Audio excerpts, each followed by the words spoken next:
നമസ്കാരം. നമ്മൾ ചീര കൊണ്ട് പല പല വിഭവങ്ങൾ ഉണ്ടാക്കും. തോരൻ ഉണ്ടാക്കും, എരിശ്ശേരി ഉണ്ടാക്കും, അതുപോലെ മോരൊഴിച്ച് കൂട്ടാൻ ഉണ്ടാക്കും ചീര വെച്ചിട്ട്. ഇതൊക്കെ എല്ലാവർക്കും കോമൺ ആയിട്ട് അറിയണ കാര്യങ്ങളായിരിക്കും. ഇന്ന് ഞാൻ ചീര കൊണ്ടുള്ള ഒരു തൊക്കാണ്, ഒരു തമിഴ് സ്റ്റൈലിലാണ് ചെയ്യണത്.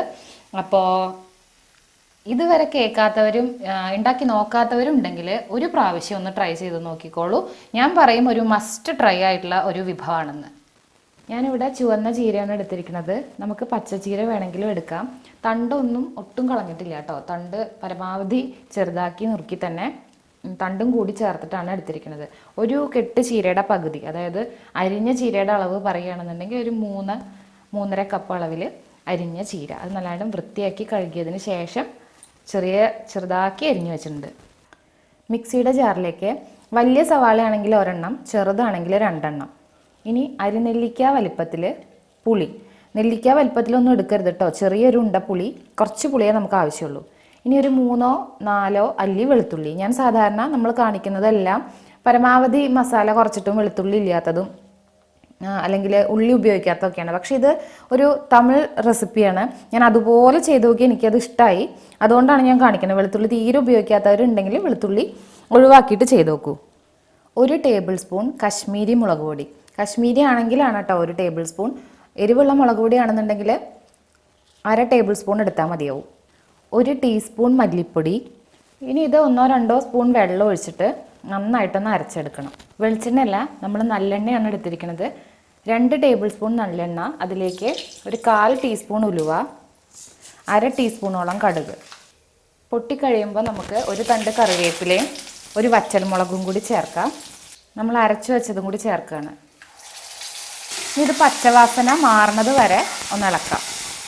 ഈ ഒരു പേസ്റ്റിലേക്ക് മാത്രം ആവശ്യമായിട്ടുള്ള കുറച്ച് ഉപ്പ് ചേർക്കുക. മിക്സിയുടെ ജാറ് കഴുകിയ വെള്ളം 1/2 കപ്പോളം കൂടി ചേർക്കണം കേട്ടോ. ഇത് നന്നായിട്ട് ഒന്ന് തിളച്ച് വരട്ടെ.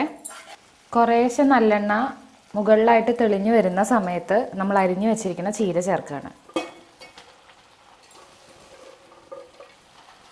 ഇനി നമുക്ക് ചീരയിലേക്കും കൂടി ആവശ്യമായിട്ടുള്ള ഉപ്പ് ചേർക്കാം. വളരെ കുറച്ച് ഉപ്പാണ്. ഈ ഇലക്കറികളൊക്കെ ചെയ്യണ സമയത്ത് ഉപ്പ് പെട്ടെന്ന് അധികമാവും.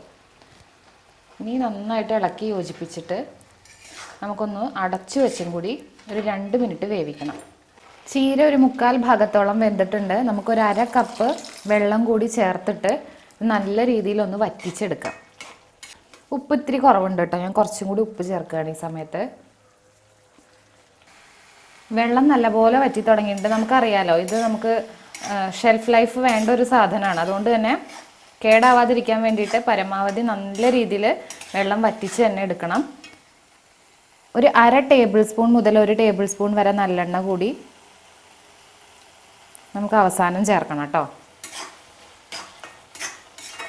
പൊടികളെല്ലാം ചേർത്തു. കായപ്പൊടി മാത്രം അവസാനമാണ് ചേർക്കേണ്ടത്. 1 ടീസ്പൂൺ അളവിൽ കായപ്പൊടി കൂടി ചേർക്കാം. കായപ്പൊടിയും നല്ലെണ്ണയും കൂടി നമ്മൾ ചേർത്തതും കൂടി യോജിക്കാനുള്ള ഒരു സമയം വേണം.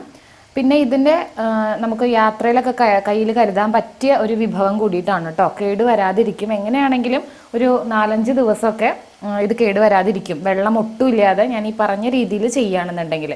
അപ്പോൾ അതുകൊണ്ട് തന്നെ വെള്ളം നന്നായിട്ട് വറ്റിച്ചിട്ട് വേണം നമുക്ക് എടുത്തു വയ്ക്കാൻ.